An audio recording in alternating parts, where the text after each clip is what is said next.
Buenas noches, muchachos, ¿cómo están? Buenas noches, profe. Buenas noches. Buenas noches. Ah, Buenas Bueno, noches. profe. qué pena los que les interrumpí el partido de Millonarios, No, tranquilo, profe. pero vale decir que pues que también me tocó interrumpírmelo a mí, pero ¿qué hacemos? Hay clase. A propósito, Profesor, ¿alguno de ustedes sabe cómo va? como- Porque hasta donde yo escuché iban 1-1. Profe, buenas noches. Señor, Se escucha como entrecortado. Sí, como muy lejos. se me escucha entre... a ver. Esperen, reviso aquí. Hola, hola, ¿ahí me oyen bien? Sí, mejor. Hola, ya, ¿mejoró la cosa?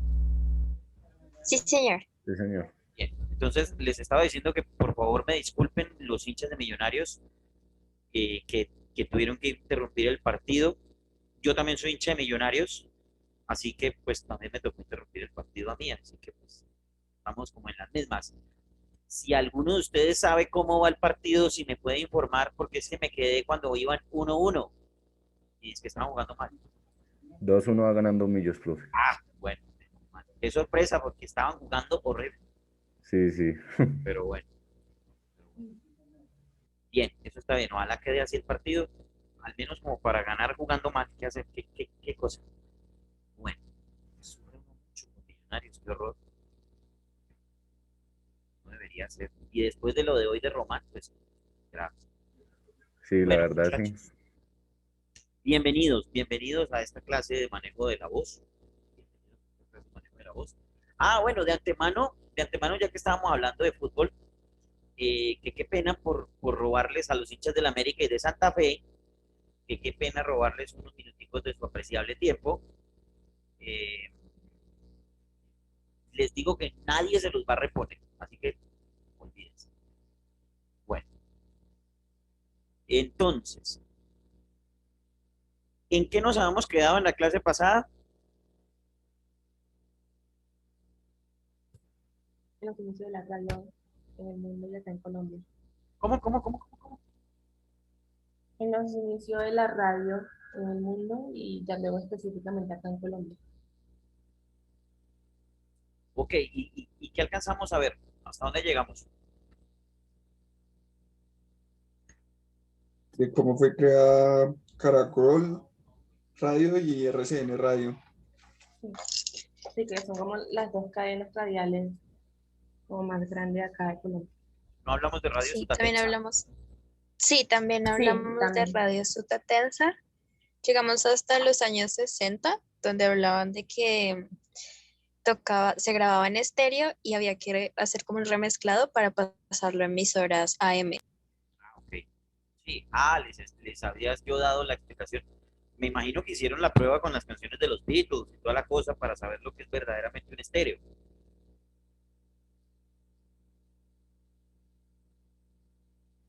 ¿Con Profe, qué qué pena. disculpe? No lo entendí.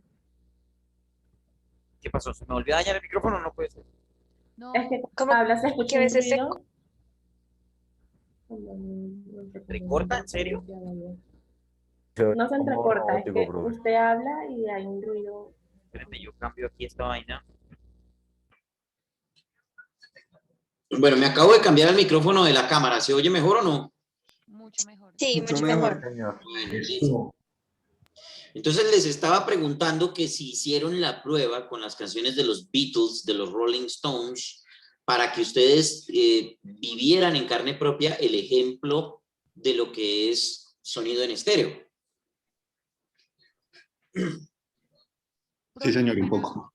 No sé si me pueden poner un poco en contexto. Lo que pasa es que yo empecé clases apenas ayer, entonces no sé de pronto qué hicieron en la primera clase. ¿Quién me está hablando? Es que tú apareces como Eduardo Castaño. Pues, No, estoy hablando yo, Camila Sierra. ya. Bueno, no me apareces como Camila Sierra, perdóname. No, ahora sí, ya. Ya, ya.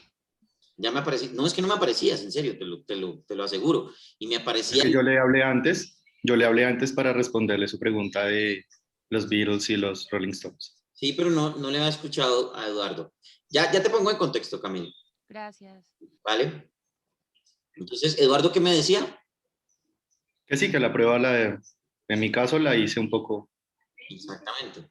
De hecho, yo había jugado ya alguna vez a hacerlo. Claro, es que es muy chévere ese pedazo porque son cosas curiosas que uno cuando se mete en este cuento del sonido y de los medios de comunicación, pues yo personalmente lo vine a saber estudiando, precisamente.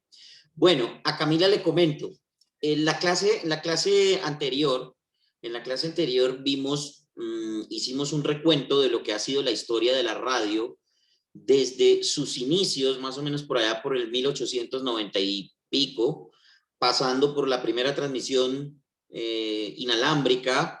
Luego más adelante empezamos a ver cómo empezó a evolucionar la radio, tanto en América Latina como en Colombia. Entonces en América Latina la llegada en 1920, luego en Colombia aparece la primera estación de radio en 1929, la historia de las diferentes emisoras, o por lo menos de las más destacadas, la primera emisora de Bogotá, la creación de RCN y Caracol, la evolución de la radio educativa, la radiodifusora nacional de Colombia, ¿cierto? Y al final de la clase anterior les estaba yo hablando de que los aparatos magnetofónicos, es decir, los aparatos que permitían la grabación de sonidos y de video, empezaron a aparecer, primero los de grabación de audio, empezaron a aparecer por allá por los mediados de los 50 y que con el desarrollo de la televisión en Colombia, pues se empezó la evolución, digamos, de la tecnología de la radio y que después pues aparecieron las cintas magnetofónicas para video, mucho más adelante, que a partir de esa evolución tecnológica se empezó a utilizar más la banda de FM, o se empezó a poner más emisoras con la banda de FM. Íbamos hasta ahí. Cualquier cosa, Camila, en la plataforma de Q10 del Colegio Superior de Telecomunicaciones, a la cual ustedes ya deben tener acceso, ahí está la grabación de la clase, están los links donde yo subo la clase, yo la subo normalmente a mi cuenta personal de YouTube. Los links yo los pongo ahí en la plataforma de Q10, Camila, para que ustedes, pues por si se perdieron alguna cosa, puedan consultar ahí el video, ¿vale? Vale, profe, muchísimas gracias. Entonces, digamos que ese fue un resumen ejecutivo de lo que hicimos la clase anterior, ¿cierto? No sé si omití algún detalle, creo que no. Bien, vamos a continuar entonces esta primera parte, tratar de cerrar como ese tema de la historia y evolución de la radio, comentándoles que si bien la banda de FM se descubrió por allá por los años 30, más o menos en el año 1935 para ser exactos,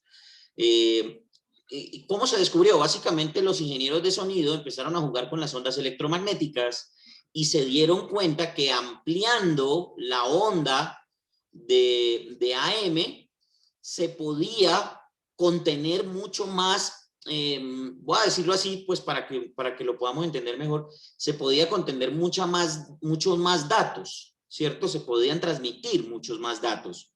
Por lo tanto, se empezó a trabajar en el desarrollo y evolución de la frecuencia de modulación como una señal alterna de la amplitud de modulación o AM, que era la que más se utilizaba.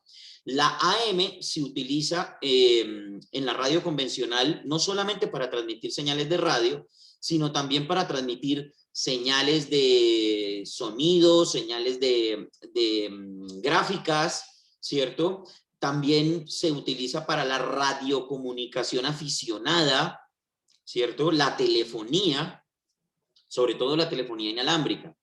Entonces, en ese orden de ideas, pues la idea de ampliar la onda fue para tener una banda alterna con el fin de que se pudiera por ahí también hacer transmisiones con mucha mejor calidad de audio.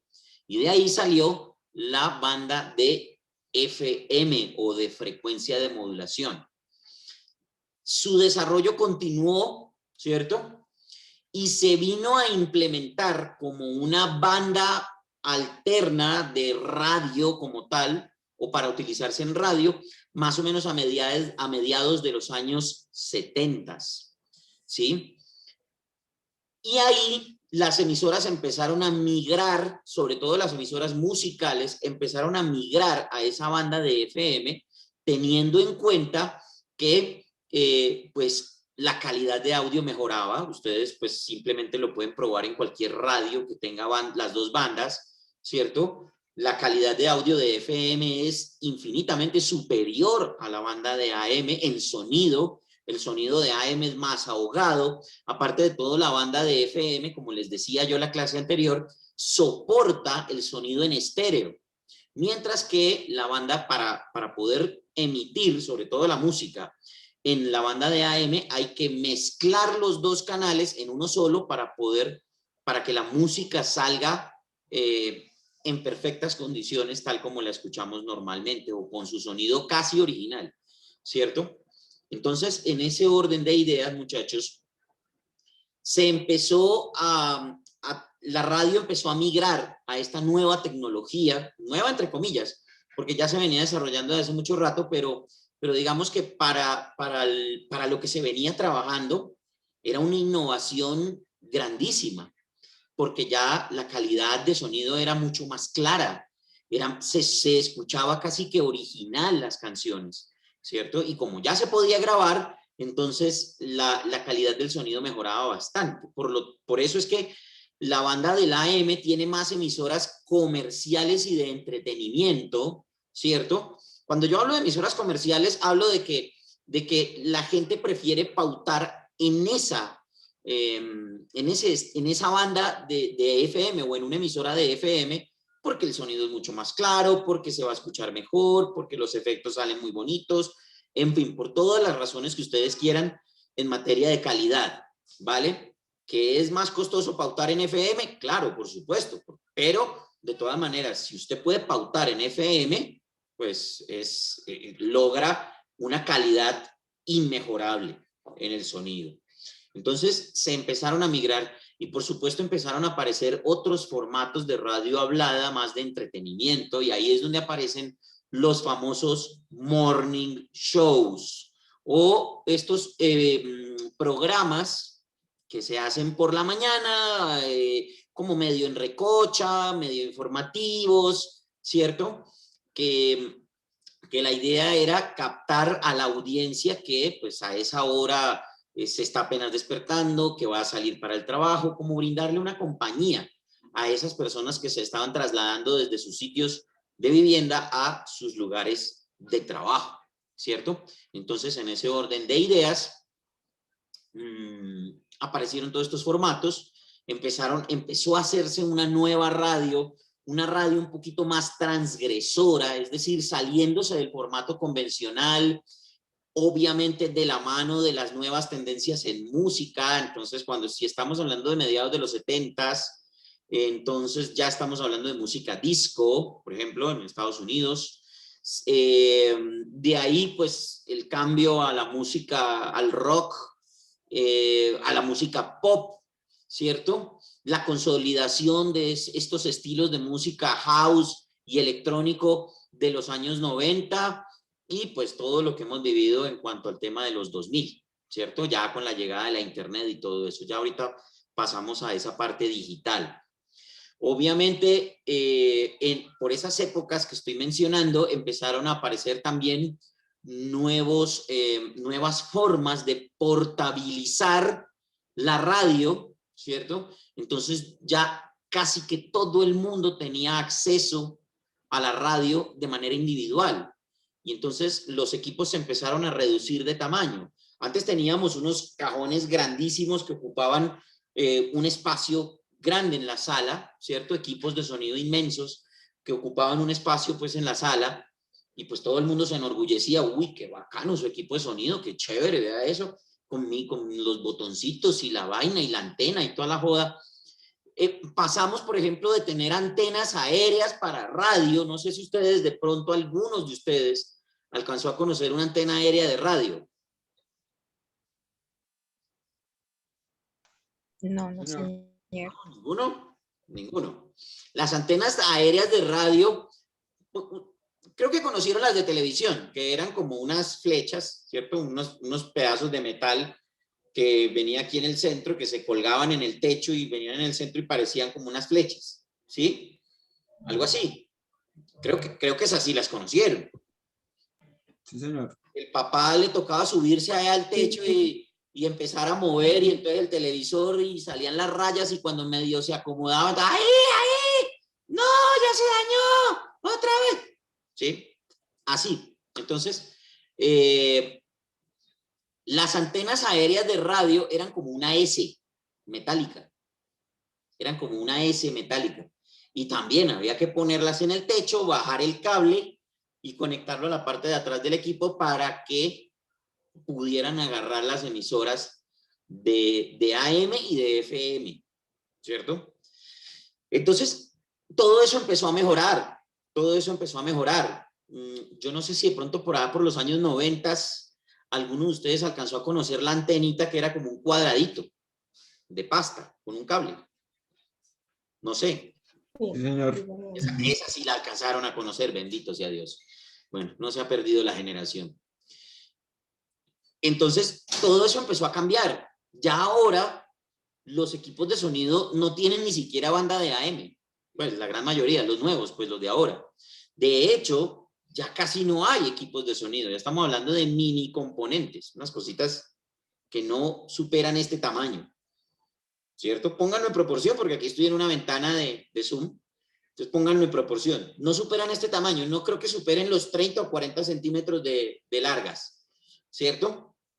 Incluso con esta nueva era digital ya estamos hablando del Bluetooth, y eso que yo ya estoy hablando de algo arcaico. ¿Sí? El Bluetooth. Bien. Entonces, todo esto lo digo es para que ustedes vayan dimensionando cómo es que ha ido evolucionando todo este tema del sonido y de la radio, que a partir de los mejoramientos en la tecnología, la radio ha venido evolucionando. Ahora veámoslo desde el punto de vista social. A mediados de los 70s había todo este movimiento de rebeldía, ¿cierto? Venido de los 60s, del hipismo, del libre espíritu y bueno, y en fin, todas esas vainas. A mediados de los 70s ya había otra onda.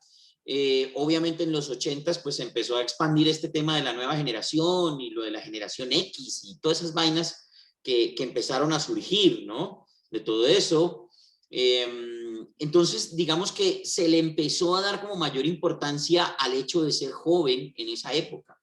Por lo tanto, los espacios de radio empezaron a expandirse hacia los jóvenes de esa generación, y pues por eso es que muchos artistas que en esa época pues hacían música para jóvenes empezaron a crecer, ¿cierto? Y entonces ahí empezaron a crecer géneros como el rock, el pop, los latinos bailables casi que arrebatados, el rap, lo urbano se empezaba como a consolidar, ¿cierto? Lo urbano, estamos hablando del rap, del hip hop, pero de la época, ¿cierto? Obviamente empezaron a hacer canciones más transgresoras y asimismo empezaron a hacer los programas. Entonces empezaron a salir figuras de la radio. Yo no sé si alguno de ustedes alcanzó a escuchar la Superestación 88.9. No creo. ¿Alguno no les alcanzó a tocar esa generación? Bueno. Sí, sí, señor. Yo sí alcancé a escuchar, pero hasta cuando ya se iba a acabar y cambió. Y ahora es radiónica, y obviamente los que estaban pasaron parte a ser radioactiva. Correcto. Y pasaron a otros. En esa época se hablaba del rating de radio y se hacía una competencia férrea para ver quiénes tenían los derechos de transmisión. Entonces, mientras que 88.9 se conseguía los derechos para ir a transmitir los Grammys, que en esa época pues era ir a transmitir los Grammys, era una locura porque en esa época no había celulares. Y recientemente se estaban haciendo los famosos teléfonos satelitales, que eran unos aparatos pues grandísimos, y los celulares eran grandes en esa época, o cuando se empezaron a crear, estos eran unos teléfonos inalámbricos tremendos, con unas antenas gordísimas, que pues uno se lo ponía y tenía que utilizar las dos manos para poder hablar. Esos eran los famosos teléfonos satelitales de la época, y entonces transmitían por ahí, ¿cierto? Transmitían por ahí con una señal de sonido pésima, pero pues, escucha, transmitían. ¡Oh, qué berraquera! Somos los mejores, estamos allá, en el sitio, en Los Ángeles, en la transmisión de los premios Grammy. Los otros se conseguían los derechos para ir a transmitir los premios americanos de la música, los American Music Awards. Entonces, y hacían lo mismo, y las transmisiones pues no eran simultáneas, pero trataban de hacerse lo mejor posible, y era una buena competencia, había unos buenos disc jockeys, de ahí salió, de esa época estamos hablando de Hernando Romero Barliza, estamos hablando de Villalobos, y más atrás Manolo Belón, Alfonso Lizarazo, bueno, en fin, tantos locutores de la época. Jairo Alonso, el famoso Jairo Alonso, jockey de las emisoras. Maestro, disculpe. Señor. Es que, digamos, de las emisoras juveniles de esa época, antes, inclusive me atrevería a decir que antes de 88, estaba Radio Tequendama en AM, y en FM las primeras fue Estéreo 195, que después que se convertiría en Caracol, mentiras, creo que era la competencia de Caracol Estéreo, pero Estéreo 195 en 94.9, me acuerdo mucho, y Radio Tequendama en 610 eran las primeras juveniles. Luego ahí sí vino 88 y luego sí vino Radioactiva. Exactamente, y había otra que se llamaba Caracol Radio 15, que era, pues de ahí salieron otros incluso más viejos, como Armando Plata, bueno, el propio Manolo Belón, Alfonso Lizarazo, que ya les comentaba. William Vinasco, por ejemplo, era el disc jockey de Radio Tequendama. William Vinasco Che, que después se volvió narrador de fútbol, pero William Vinasco Che era la voz, era una de las voces de Radio Tequendama de esa época. Y bueno, y a mí personalmente de más niño me tocó ya los de los 90s para acá, 88, 89 para acá. Entonces hablo del Capi Romero, hablo de Alejandro Villalobos, las buenas épocas de Juan Manuel Correal, el famoso Papuchis, y bueno, y todos los que lo acompañaban en ese momento, en esos grandísimos programas que se hacían. Competencias duras como las del Zoológico de la Mañana, que lo hacía 88.9 en la Superestación, contra la locomotora de la Radioactiva 102.9 de aquella época. Durísimas competencias, ambos por tratar de conquistar las audiencias, tanto de las personas que iban a sus trabajos como de las personas que estudiaban en esa época y tenían que trasladarse desde sitios lejanos hasta sus lugares de estudio. Eso era una absoluta locura. Y era muy bueno, la competencia era muy buena y era muy sana, entre otras cosas. Era muy sana, había mucha libertad para escuchar y utilizar sonidos. Ahorita usted llega a poner una canción en YouTube y se la banean, porque ese es el término que utilizan. Se la prohíben por temas de derechos de autor. Usted ya no puede utilizar. Antes usted puede utilizar de todo. Y salían unos productos comerciales buenísimos. Yo todavía, pues, ahorita estamos llenos de efectos y la tercera dimensión y todo lo virtual y todo lo que ustedes quieran. Pero los comerciales que se hacían en esa época eran fantásticos, eran geniales, porque se hacían con cosas muy rudimentarias y unas cosas que en esa época eran pioneras en la televisión, en la radio. Poner efectos en la radio en esa época era una verdadera hazaña, porque había que grabarlos en vivo y luego editarlos pegando cintas magnetofónicas unas contra las otras para que se pudieran pegar, porque no había en esa época edición digital en un computador, porque los computadores básicamente no eran de acceso público o tan fácil como ahora. Entonces, ¿qué tocaba hacer para editar una canción? Pues cortar la cinta y pegarla y luego ese pegue, poner el cassette en un lado y ponerlo a grabar en el otro. Una locura. Eso era una locura. O, por ejemplo, los Walkman, yo no sé si a alguno de ustedes le tocó el famoso Walkman de cassette, que le tocó con esto rebobinarlo, con esto, con este aparato de última tecnología.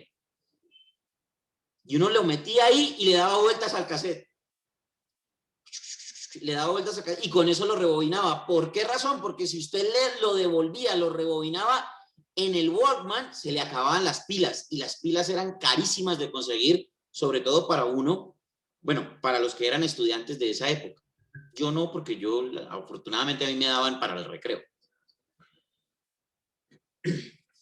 Entonces, todas esas cosas, esa fue la magia del sonido y de la radio.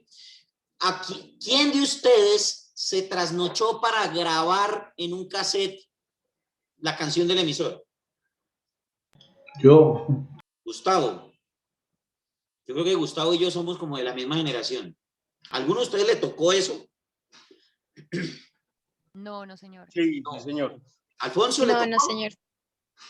Sí, yo sí, profe, yo alcancé a tener de esas caseteras en las cuales una tenía el lado A y el otro lado B, y entre esos tenía un botón que era el rep.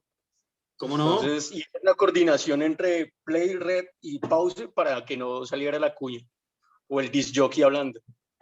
Exactamente. Eso era hermoso, escuchar al tipo y esperar a que el tipo terminara para poder quitarle o poder meterle ahí el rec play y salir. No, ahora ustedes tienen Spotify, tienen Deezer, tienen YouTube, tienen SoundCloud, no, ustedes, todo está muy fácil. A nosotros nos tocó sufrir de verdad con eso. Ustedes no, ustedes la tienen fácil. Por favor. Entonces, ¿a qué voy con eso? Con la llegada de la Internet, bendito sea Dios, con la llegada de la Internet, todo se empezó a facilitar. Obviamente no todos teníamos la opción de tener Internet en esa época. Estamos hablando del año 1996, 97, más o menos. Yo soy de las personas que piensan que el año 1997 fue el mejor año de la historia de la humanidad. Para todo. Porque ahí empezó a salir la Internet, ahí empezó, la música se consolidó bastante, las emisoras de radio empezaron a trasladar su programación, tal cual como la venían haciendo, empezaron a trasladarse a la era digital, ya todo se iba haciendo más fácil, la gente tenía acceso más fácil a los computadores, empezamos a aprender lo que era realmente la transición de lo analógico a lo digital, ¿cierto? Entonces realmente empezó a darse un cambio verdadero en la evolución del sonido, en la evolución de nuestra vida y, por supuesto, de la radio. Y como yo les dije al principio, la radio se tuvo que adaptar a eso.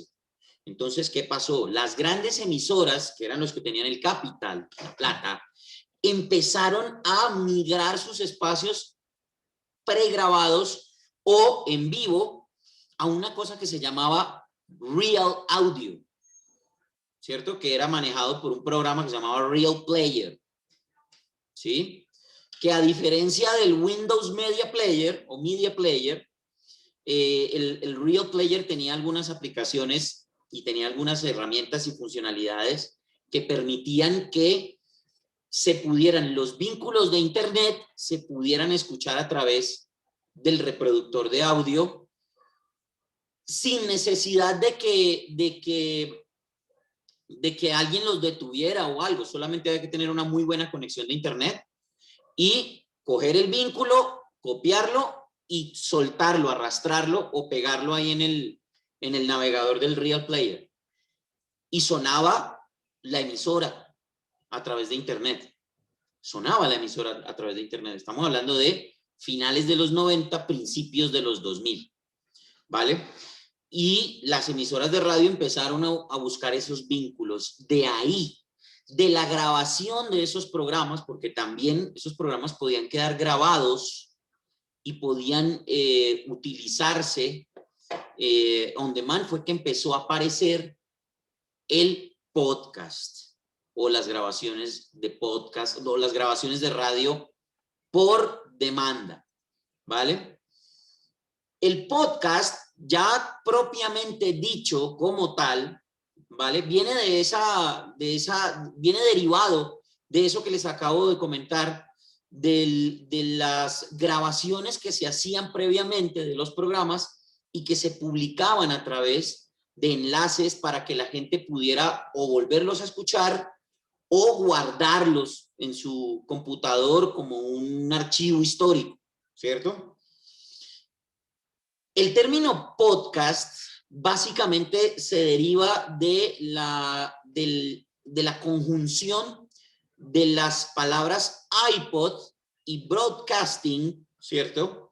iPod, obviamente por el reciente o naciente o recién salido iPod, que era ese aparatico por donde nosotros cargábamos música en MP3 y lo escuchábamos, ¿cierto? Un aparatico de Apple que salió por esas épocas.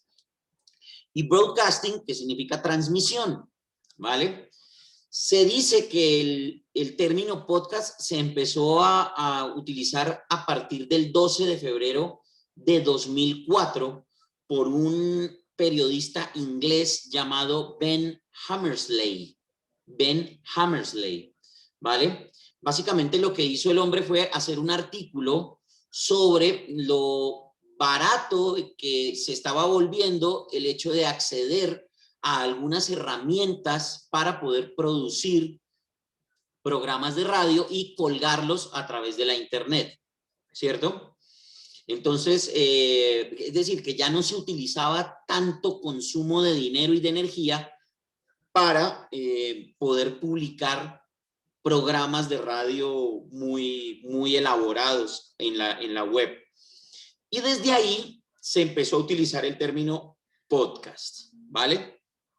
¿Alguna pregunta, duda, inconveniente, pregunta al respecto? No, señor. Bueno, digamos que el podcast se podría conceptuar. Uy, caramba, no estoy viendo el tiempo. Y me preocupa, no, me quedan 7 minutos. Bien. Entonces, el concepto, digamos, del podcast lo podríamos resumir en que es como una serie de programas o una grabación de un programa de audio, el cual el usuario lo puede descargar o lo puede escuchar por demanda a través de un dispositivo personal, ¿vale? O de un dispositivo portátil. En este caso, pues obviamente este dispositivo tendría que tener acceso a Internet o a través de una aplicación que utilice la Internet.